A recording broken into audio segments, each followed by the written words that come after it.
What up, everybody? This is your boy Black Magus, and so the Game Awards nominations came out, and I haven't had a chance to look at them. I'll probably look at them, and then I'll hit you guys with a video about it. But let me look it up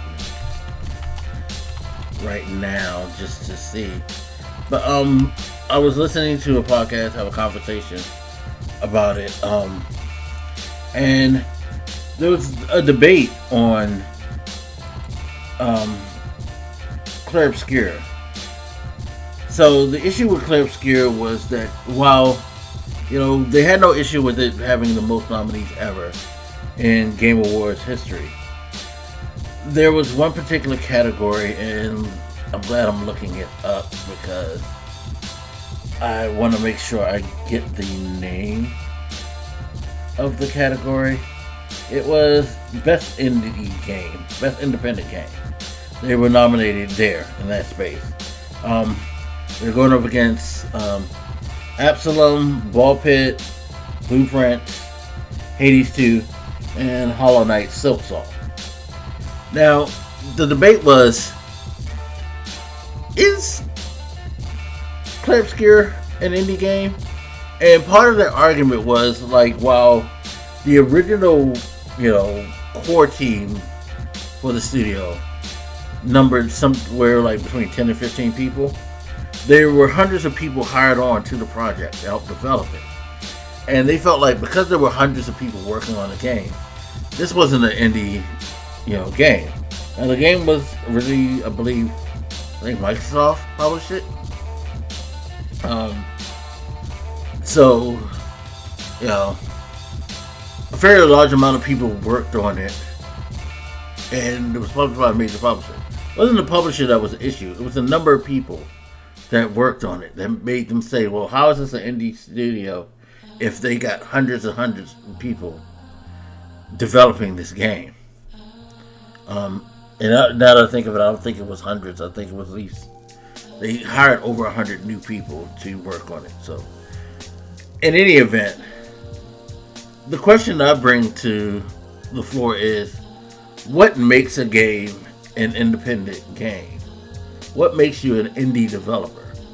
Now, for me, from my perspective, if you are someone who finances or at least for the most part, has to do all the legwork to find financing for staffing and development for your game, you pretty much are an indie. Like, if it's just you and your team working, and then maybe you'll bring in some outside people to help you, I think you're an independent studio. Mainly too because you're not locked to some type of contractual, obligation to have your games published. Like all your games published by one publisher. Like, you seek your own publishing, on your own, but the development is also on your own, if that makes sense. Like, I'm trying to say this as clearly as I can because I feel like the number thing to me shouldn't matter.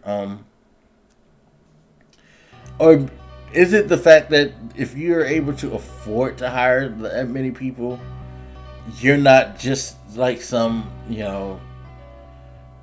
independently publishing entity that's struggling to put together and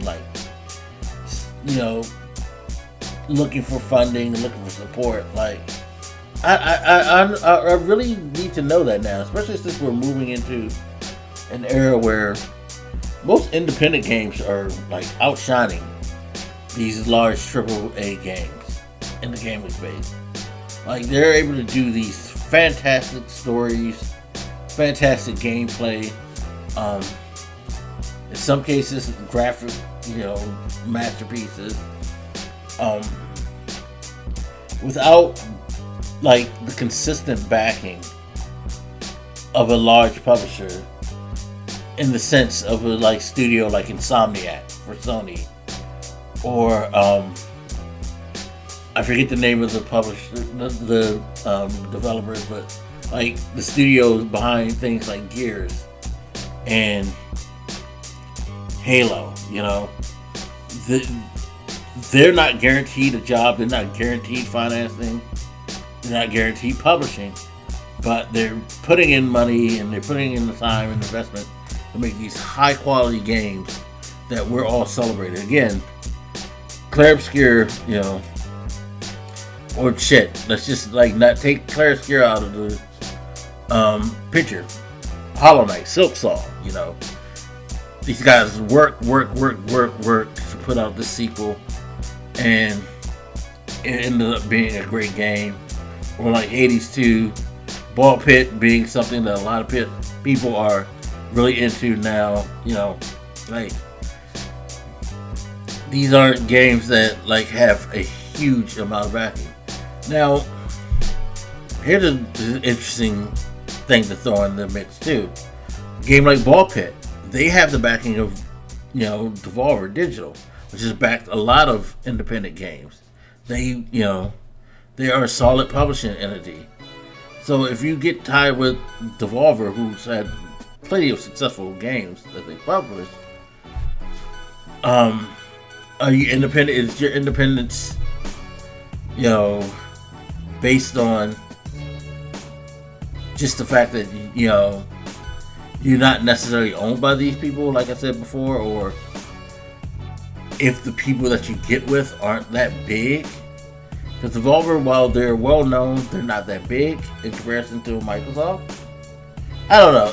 It's an interesting thing. I just don't know, I guess now what we would define indie, if numbers matter or if who you're published by matters.